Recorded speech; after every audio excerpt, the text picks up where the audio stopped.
ஜம் ஆன்மீக அன்பர்களுக்கு வணக்கம். ஆறுமுக கடவுளான முருகனுக்கு எப்படி அறுபடை வீடுகள் புகழ் வாய்ந்தவையாக இருக்கின்றனவோ அதுபோலவே ஐயப்பனுக்கும் 6 கோவில்கள் முக்கியமானவையாகும். இவை ஐயப்பனினுடைய அறுபடை வீடுகளாக குறிப்பிடப்படுகின்றன.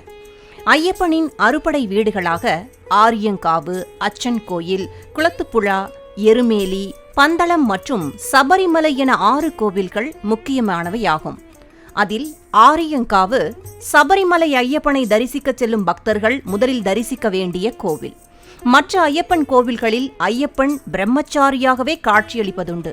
ஆனால் ஆரியங்காவு ஐயப்பன் கோவிலில் ஐயப்பன் சௌராஷ்டிர குலதேவியான புஷ்கலா தேவியுடன் அரச கோலத்தில் காட்சியளிக்கின்றார். அடுத்ததாக அச்சன் கோவில். இந்த கோவிலில் உள்ள ஐயப்பன் விக்கிரகம் மிக பழமையான விக்கிரகம். ஐயப்பன் போருக்கு பயன்படுத்திய வாள் இங்கு பத்திரமாக பராமரிக்கப்பட்டு வருகிறது. இந்த கோவிலுக்கு மற்றொரு விசேஷ சக்தி உண்டு. அதாவது விஷப்பூச்சிகள் தீண்டினால் ஐயப்பன் விக்கிரகத்தின் மீது பூசப்பட்டுள்ள சந்தனத்தையும் மந்திரித்த தீர்த்தத்தையும் தருவார்கள். அவைதான் விஷக்கடிக்கு மருந்தாகும்.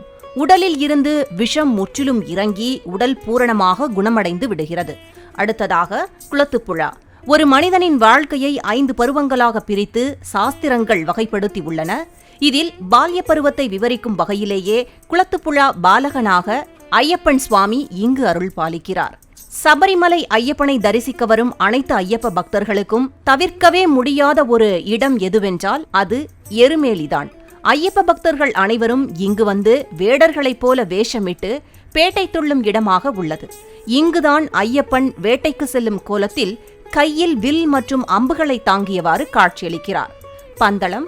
காட்டில் பாலகனாக கண்டெடுக்கப்பட்ட ஐயப்பன் மன்னரான ராஜசேகரனால் 12 வயது வரையிலும் பந்தளம் அரண்மனையில்தான் வளர்க்கப்பட்டார். பந்தளம் அரண்மனை சபரிமலையில் இருந்து சுமார் 88 கிலோமீட்டர் தொலைவிலும் திருவனந்தபுரத்தையும் கோட்டயத்தையும் இணைக்கும் பாதையில் அமைந்துள்ளது.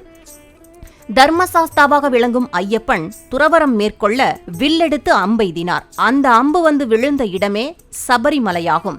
அந்த இடத்தில்தான் 18 படிகளுடன் கோவில் உருவாக்கப்பட்டு கிழக்கு நோக்கி ஐயப்பன் விக்கிரகம் பிரதிஷ்டை செய்யப்பட்டுள்ளது.